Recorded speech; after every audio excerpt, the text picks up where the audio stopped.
بسم الله الرحمن الرحيم. إن الله يأمركم أن تؤدوا الأمانات إلى أهلها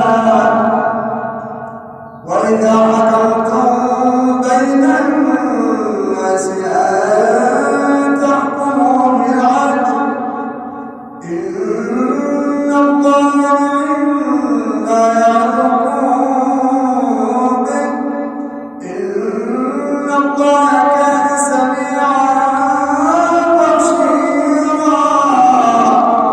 يا أيها الذين آمنوا أطيعوا الله وأطيعوا الرسول وأولي الأمر منكم فإن تنازعتم في شيء فردوه إلى الله والرسول إن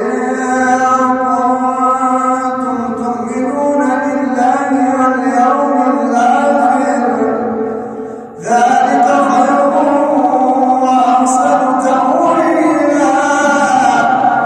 ألم تر إلى الذين يزعمون أنهم آمنوا بما أنزل إليك وما